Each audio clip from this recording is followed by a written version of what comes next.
Halo, halo, próba mikrofonu. Cześć, jestem Michał. Opowiem wam dzisiaj historię o tym, jak poznałem pewną osobę przypadkiem i chyba już nie przypadkiem ta osoba bardzo dużo namieszała w moim życiu. Może świadczyć o tym choćby to, że wymieniliśmy ze sobą 234 maile. Tak, policzyłem je wszystkie. Pojechałem też się z nią zobaczyć, do USA poleciałem, chociaż zacznijmy wszystko od początku.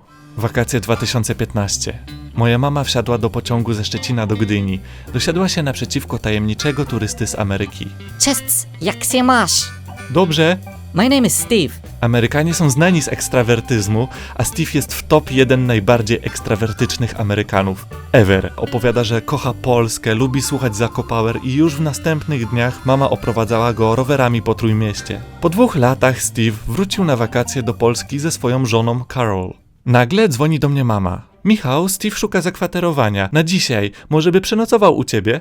Dzwonię więc do Steve'a. Znałem typa tylko z opowieści, no ale skoro mama prosi. Hello, jestem synem Ewy. Słyszałem, że szukacie jakiegoś mieszkania, aby się zatrzymać. Możecie u mnie pomieszkać tydzień, 2, ile tylko potrzebujecie, no problem. A jak się tylko przeniosę do mamy, to będę miał darmowe obiadki i wszyscy na tym skorzystamy, więc co ty na to? I tak się poznaliśmy. Pokazałem im swoją wystawę fotografii, skomentowali wideoklip, który wyreżyserowałem, rozmawialiśmy o życiu, sztuce, dupeczkach. Jak to jest możliwe, że oni są rocznik 39? Nie 93, tylko 39. Gdy siedzimy, rozmawiamy, to zupełnie nie czuję różnicy wieku. Wrócili do USA. Dostałem od Steve'a bardzo długiego maila i nie chciało mi się go czytać. W sumie kończyłem studia, rozpoczynałem pracę, bla bla bla. A tymczasem Steve miał palącą potrzebę, zastanawiał się nad zmianą koloru ścian w swoim mieszkaniu pod Nowym Jorkiem. Razem z żoną prosili, abym ocenił swoim artystycznym okiem, który kolor pasuje. Wybrałem kolor Niebieskie Morze Bahamów. Na to Steve odpisuje: a nie chcesz przylecieć tutaj pomalować nam ściany? Kupimy ci bilet na samolot, wyżywimy cię, opłacimy komunikację miejską, a ty pomalujesz i pozwiedzasz. Nie dostaniesz jednak pensji, więc nie będziesz tu nielegalnie. Pomyśl o tym. Co wy mnie pytacie? No pewnie, że lecę za darmo do Nowego Jorku. Steve czekał na mnie na lotnisku przez 2,5 godziny.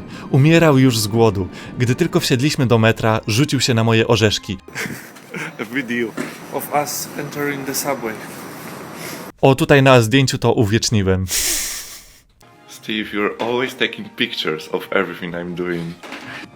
Steve robi zdjęcie mi. Happy?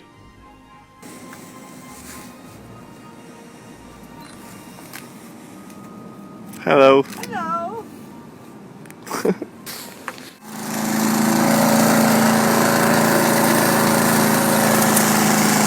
Gospodarze mają ciekawy gust. Na drzwiach wejściowych mają kawałek papieru toaletowego z Polski. Hello! Steve, a po co wy w ogóle chcecie zmienić ten kolor ścian? Bo świat łagodnie zadaje mi pytanie, kiedy ty kurwa pomalujesz te pierdolone ściany? Tak odpowiedział. Czytam wspomnienia sprzed 3 lat, które zapisałem na blogu. Pierwszego dnia pomalowaliśmy wnętrze pokoju na biało. Następnego zacząłem zakładać warstwę seledynową. Uwaga, Janusze koloru. Seledyn to jest tak, że bierzesz sobie niebieski, bierzesz zielony, łączysz i masz seledyn. Wszystko, co było do pomalowania, zostało pomalowane. Mamy taką małą, prywatną, kolorystyczną Florydę. No i to właściwie po to tu zostałem ściągnięty do Ameryki, żeby pomalować, a to zajęło tylko 1,5 dnia. How do you like this color? Well, I gave up. I began saying I wanted a blue with a little bit of green So and it's bad. gray, and Steve wanted this. I po to właśnie zostałem ściągnięty do Ameryki, aby pomalować ścianę, która podoba się Steve'owi, nie podoba się za to Carol. To był tylko pretekst. Steve i Carol powtarzają mi, że lubią patrzeć, jak ja się cieszę. Jak to dziwnie brzmi. Dlaczego akurat ja? Rozczula mnie w ogóle, jak Steve powtarza: obiecaliśmy twojej mamie, że sprawimy, że będziesz tutaj szczęśliwy. Dopiero co skończyłem szkołę fotografii, więc musiałem uwiecznić to wydarzenie na zdjęciu.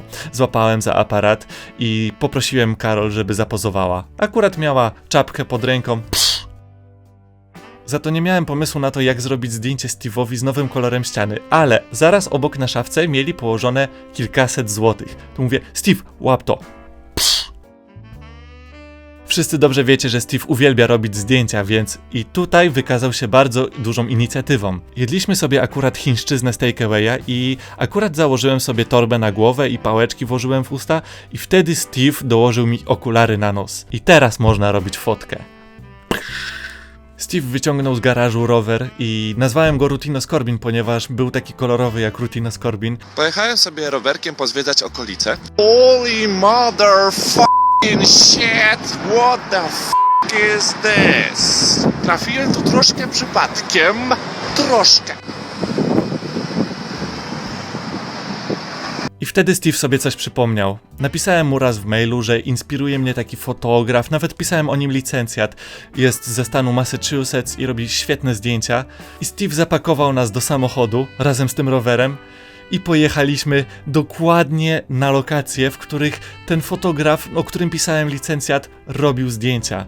Co więcej, Steve wyrzucił mnie z rowerem, żebym sobie sam pozwiedzał to miasteczko. Byłem taki podbudowany, zainspirowany, po prostu chciałem zrobić coś kreatywnego, czym jednocześnie odpłacę za gościnę moim gospodarzom. I spojrzałem na przestrzeń pomiędzy schodami, była tam ściana po prostu i zapytałem, na jaki kolor może to pomalować. Nie mogliśmy dojść do porozumienia. Biały, bahamowy, no żaden nie pasował. Aż w końcu powiedziałem, a może coś takiego innego tutaj namaluję, jakiś rysunek wam zrobię? A Karol wtedy mówi, Tak, super. Zróbmy mural. no to robimy mural, ale co namalować? Więc tak się rozglądałem po domu i natknąłem się na rysunek, który Karol zrobiła jako terapia, gdy raz trafiła do szpitala. Zapytałem Karol, co jest na tym rysunku? A ona opowiedziała, że w tym jednym rysunku jest przedstawiona cała historia jej rodu, że w XIX wieku jej przodek zdezerterował z armii Napoleona i to wszystko jest zawarte w tym jednym rysunku. Nie zadawałem dużo pytań, ale powiedziałem, Karol, ja ci to narysuję na ścianie. W czasach szkolnych, gdy była plastyka, technika, nigdy nie potrafiłem nic w perspektywie narysować. Miałem tam 3, 4. Nikt mnie nie zachęcał do tego. Ale teraz czułem, że ja to chcę zrobić, ja to muszę zrobić. Zawsze myślałem, że malarstwo to jest coś nie dla mnie, że to jest zbyt trudne. No ale teraz jakoś maluję i się bardzo dobrze przy tym bawię. Naprawdę. I powstał.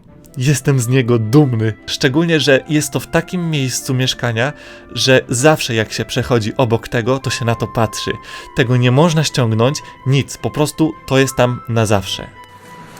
My i ch a u. That means F-U-C-K in Polish. If you what? That means fuck in Polish. Safe travels. Thank you. See you. Bye. Bye bye. It was pleasure to meet you again. Such a pleasure here too. 100%. We're in Borough Park, where the Orthodox Jewish people live. Borough Park i okolica w Brooklynie to jest największe skupisko Żydów poza Izraelem na świecie. Taka ciekawostka. No i właśnie wszędzie tu są dookoła Żydzi. No, a akurat Steve się Bye bye! No i jestem sam. To jest piękne, gdy dwóch dziwaków spotyka się na swojej drodze w jeszcze dziwniejszych okolicznościach i oboje zdają sobie sprawę, że oni się już z tego nigdy nie wyleczą. Rok później, w wieku 79 lat, Steve z Karol znowu przelecieli, a tak na wakacje do Polski. Hello, hello. Hello, that's all I ever say in your videos. I My say, new hello. haircut, my Polish haircut. Yes, You look so Polish. Polish Steve. Steve twierdzi, że jak jest zimno, to mu mózg przestaje pracować, więc weszliśmy sobie też do windy i nagle się okazało, że w windzie jest ciepło, więc zaczęliśmy jeździć tą windą góra, dół, główka pracuje. To był oczywiście pomysł Steve'a.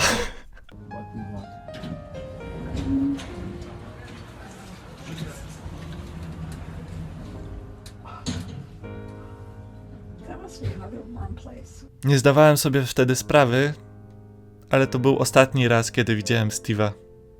Przedwczoraj dostałem wiadomość, że Steve nie żyje. Odszedł w wieku 81 lat i czuję, że nie mogę pozwolić, aby pamięć o nim po prostu zanikła. Może nie jestem jego dłużnikiem, bo on przecież nigdy nic nie chciał, oprócz tego, że jak przylatywałem do Ameryki, to prosił mnie, żebym przywiózł mu kawę w Ford. Doświadczając tak potężnej gościny, zaciągnąłem po prostu kredyt wobec wszechświata. Darmowy przelot do Ameryki jest cudem, ale chciałbym podać pałeczkę dalej. Nie wiem, może jak będę miał 70 lat, ściągnę sobie jakiegoś Tanzańczyka albo Papuasa do Polski. Steve kochał życie, podróżował do końca swoich dni i pomógł wielu osobom, a jednak coś pozostawił po sobie. Zawsze pytał, co tam u ciebie, jak tam w Afryce, czy ludzie są mili. Nawet zanim wyjeżdżałem do Afryki po raz pierwszy w życiu, przysłał mi takie bransoletki przeciwko malarii, w sensie, że to się zakłada tutaj i niby ma odstraszać komary. Zupełnie to nie działało, ale liczy się ten gest, liczy się pamiętanie o tej drugiej osobie. Zawsze Steve nie dawał o sobie zapomnieć. Oto czego się od niego nauczyłem. Otaczaj się ludźmi podobnymi do siebie. Otwieraj szyberdach w środku zimy. Zmieniaj kolory ścian. Nigdy nie jest za późno na zmiany. Jeżeli brakuje ci zmiotki, to złap za pudełko z chusteczkami i nie płacz, tylko po prostu użyj tego. Bądź miły dla ludzi, a jeżeli siedzisz sobie sam w domu, puść Zako Power, bo uwielbiasz Zako Power po prostu słuchać. Do zobaczenia, Steve. Miło było cię poznać.